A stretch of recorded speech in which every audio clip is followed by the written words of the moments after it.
Olá, amigos Sudaca! Chegaram as semifinais da Sul-Americana e vamos analisar os 4 times que lutam por uma vaga na final em Assunção em dia 23 de novembro. Depois da vinheta eu te conto mais.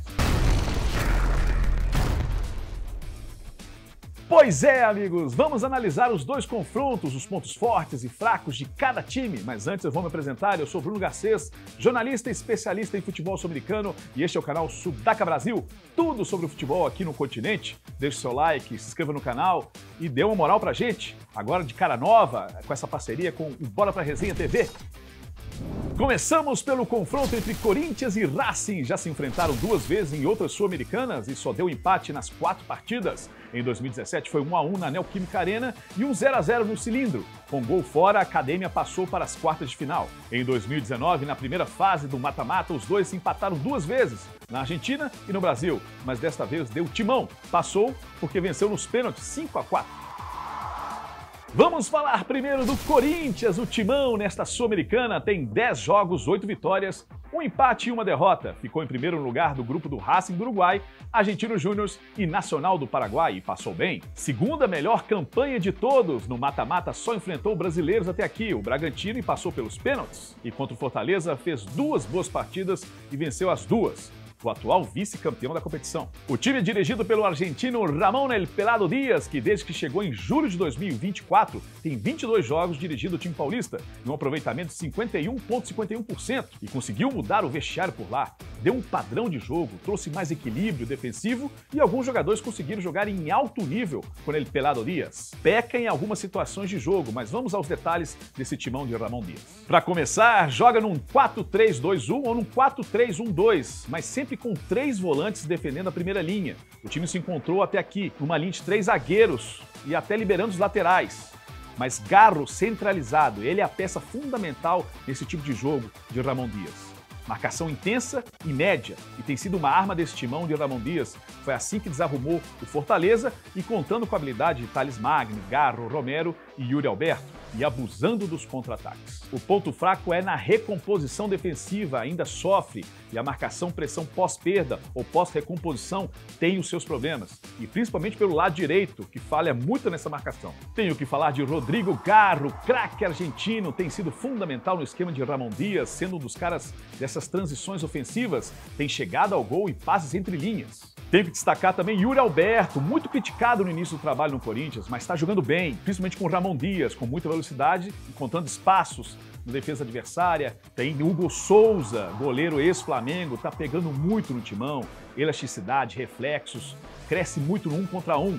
A torcida está confiando cada vez mais em um dos destaques do timão. E Thales Magno, importante no time, ele circula bastante pelo meio de campo e ataque, e vale destacar ele aqui também. Nos últimos 10 jogos, 5 vitórias, 1 empate e 4 derrotas, 18 gols e 12 gols contra. No Brasileirão briga para não cair e está na zona do rebaixamento. A maioria desses gols sofridos nesses últimos 10 jogos foram de erros de posicionamento, pós-recomposição mal feita. E dos 16 gols que fez nesses últimos jogos, 8 foram de contra-ataque. E a média de posse de bola de casa é de 55%, e fora de casa a média é 46,4%. E vamos falar também do Racing Academia. Nesta Sul-Americana tem 10 jogos, 8 vitórias, nenhum empate e 2 derrotas. 26 gols a favor, a maior da competição junto com o Atlético Paranaense, e 6 gols sofridos. Se classificou em primeiro lugar e realizando a melhor campanha na fase de grupos. Grupo que tinha o Forte Bragantino, o Coquimbo Unido do Chile e o Sportivo Luqueño do Paraguai. Nas oitavas bateu o Huachipato, que veio da Libertadores, e goleou em casa por 6-1 e venceu fora de novo os acereros. Passou em cima. E depois, contra o Atlético Paranaense, perdeu lá em Curitiba e reverteu a vantagem com uma bela goleada por 4-1. O técnico é o rodado ídolo do clube, Gustavo Costas, está na sua 3ª passagem no cilindro e está desde dezembro de 2023. E teve altos e baixos nessa temporada, mas em geral é boa, com algumas limitações e críticas. Em 43 jogos, teve 58,91% de aproveitamento. No Racing até são bons números, poucos empates, apenas 7. Time que quando joga com intensidade na marcação, como teve em alguns jogos, jogou bem e impôs seu jogo. Tem grande qualidade lá na frente e faz um jogo muito competitivo, mas oscila. Vamos aos pontos fortes, joga num 3-4-3 e quando encaixa bem a marcação e tem essa intensidade no meio de campo, consegue cortar e sair rápido para o ataque. Usa e abusa das ligações diretas, defesa e ataque. e tentando sempre ganhar a segunda bola. Time que chuta bem de fora da área e usa os corredores nesses contra-ataques. Seu ponto fraco é oscila muito na temporada e em alguns jogos não tem a mesma intensidade. E falta a Costas mudar o jogo durante a partida. Confia demais na qualidade de seus jogadores e quando enfrenta times fechados tem muita dificuldade. Adrian El Maravilla Martínez, goleador da competição com 9 gols e teve uma seca antes desse jogo contra o Furacão, mas ele voltou a fazer os seus. Muita movimentação e boa finalização. Cuidado com ele. Juan Fernando Quintero, o colombiano, oscila. Eu sei, joga bem dia sim e dia não, mas ele faz esse time ter mais qualidade nessas transições ofensivas e nos escanteios. Baltasar Rodrigues, meio de campo multifuncional, muito rápido, habilidoso e pisa bem na área. Já tem times de fora interessados no PIB, já indiquei ele no canal, hein? E vale mencionar Santiago Sosa, que tem dado mais equilíbrio no meio de campo, mais regular que Almendra. Os dois podem jogar juntos também. Nos últimos 10 jogos, 4 vitórias, 2 empates e 4 derrotas. 14 gols a favor e 9 gols contra. Na Liga Argentina está na 8ª posição. Nesses gols que o time de Costas faz, dos 14, 6 foram ganhos na segunda bola e 4 de contra-ataque. E acreditem, 5 gols de fora da área. E os gols que toma, em sua maioria, são de passes infiltrados e péssima marcação no meio de campo, deixando sempre no 1 contra 1, seja no cruzamento ou num passe infiltrado nas costas de um dos zagueiros. Na posse de bola, o Racing tem um aproveitamento de 58,4% jogando em casa e fora de casa tem a posse de bola de 54,6%. Nesse confronto, meu palpite é o Corinthians, amigo. O Racing tem boas figuras, faz uma excelente Sul-Americana, mas no embate o coletivo do Corinthians pode irritar o time de Costas. E na qualidade técnica de cada jogador, eu fico com Gado, Coronado e companhia. Para mim, passa Corinthians, mas os jogos são bem complicados.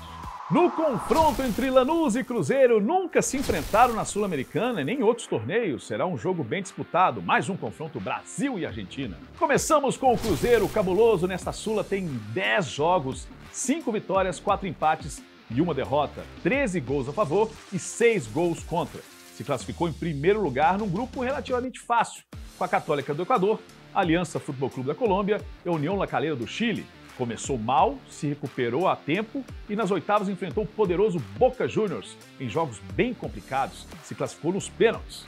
E depois enfrentou o Libertad nas quartas e ganhou fora por 2-0 e empatou em casa na estreia do novo técnico. O novo treinador é Fernando Diniz, assumiu o Cruzeiro no final de setembro e tem apenas 4 jogos oficiais com ele. Teve tempo para ajustar nessa parada da data FIFA. A ideia é ter um bom toque de bola, ter um time bem competitivo, que o coletivo volte a brilhar, como teve em algum momento com o Seabra. Ponto forte do Cruzeiro com o Diniz, pelo pouco que vimos, principalmente com o Fluminense, cria muitas chances de gol, tem mais protagonismo, era um time mais forte na transição rápida ofensiva, usando muitos corredores. Com o Diniz pode ter mais volume de jogo, tem jogadores de qualidade para fazer isso. Pena que muitos estão machucados. O uso com frequência dos corredores nas ações ofensivas prejudica também a recomposição e a proteção deles. Ainda falta equilíbrio quando o time ataca. E a adaptação do time ao esquema de Diniz, que é diferente de todos os técnicos brasileiros. Matheus Pereira, craque do time, meia de chegada, articula com passes entre linhas, lançamentos, cruzamentos, jogadas ofensivas sempre passam pelo pé de Matheus. William, o lateral direito, tem mostrado grande nível em 2024, boa subida ao ataque, muitas assistências e bons cruzamentos, um dos melhores da sua posição aqui no Brasil. Lucas El Perrito Romero, um dos pilares ali no meio de campo, raçudo e líder em campo, dá intensidade na marcação ali pro time. E a menção ao grande goleiro Cássio, experiente, ainda pegando bem no gol celeste. Nos últimos 10 jogos, 3 vitórias, 4 empates e 3 derrotas, 9 gols a favor e 7 contra. No Brasileirão vai no meio da tabela, tentando beliscar uma vaga na Libertadores 2025, mas já teve melhor. Fez poucos gols ultimamente, teve a troca de comando, mas o time não rendia como antes. Dos últimos 11 gols que fez, 6 foram ganhando a segunda bola ou roubando a bola e saindo rápido para o ataque, usando muitos os corredores. E tomando gols, a maioria deles foram feitos em contra-ataque, com inversão de jogo ou perda de bola, mas com mau posicionamento do sistema defensivo. E principalmente pelos corredores também. Vamos ao Lanús! Nesta Sul-Americana, 10 jogos, 7 vitórias, 2 empates e 1 derrota, 18 gols pró e 6 contra. Se classificou em primeiro no grupo fácil, que tinha Cuiabá, Metropolitanos da Venezuela e Deportivo Garcilaso do Peru. E depois tirou a Liga de Quito, fazendo um bom jogo em casa, e Independiente Medellín da Colômbia, passando nos pênaltis. O time dirigido por Ricardo El Russo Zelinski desde outubro de 2023 e tem aproveitamento de 53,19%. Tem seu trabalho questionado pela torcida e tem um estilo forte, que já deu certo em alguns jogos e tem produzido pouco nesses últimos meses. Marcação média e alta com saídas rápidas ao ataque e conta demais que seus principais jogadores estejam numa noite boa. Pouco, né, Russo? Mas vamos aos detalhes desse time aí. Como adianteio, quando o time marca bem e uma pressão média e alta, consegue sair rápido com os jogadores que tem lá na frente. O time consegue fazer seu jogo num 4-2-3-1. Essa formação é quase fixa na temporada inteira. E usando os espaços oferecidos pelo adversário, jogando no erro deles. E seus jogadores de frente, eles buscam bem os espaços. São bem diferentes. A recomposição é falha. Quando o time avança, ele tem problemas. A pressão pós-perda falha também. Assim tomou muitos gols, perdendo a segunda bola. E lógico, a parte psicológica. Faz o gol, fica à frente do placar e recua o time de forma demasiada e vive dos contra-ataques. Aceita a pressão do adversário e não consegue ser efetivo lá na frente. Nos últimos 10 jogos isso aconteceu 6 vezes. Marcelino Moreno, craque do time ex-Curitiba, é o cara do algo mais, habilidoso, rápido, inteligente para buscar os espaços e pisa bem na área. Cuidado com ele, às vezes o time depende até demais dele. Eduardo El Toto Salvio, veterano e muito habilidoso, inteligente para se movimentar, ajuda Moreno nessa criação. Cai muito pelos corredores e tem bom cruzamento. Nahuel Losada, goleiro Granate, tem feito bons jogos ultimamente e tem salvado o time em algumas derrotas. Tem sido um dos mais regulares. Vale uma menção aqui também para Walter Bou, muito raçudo atacante ex-Vitória.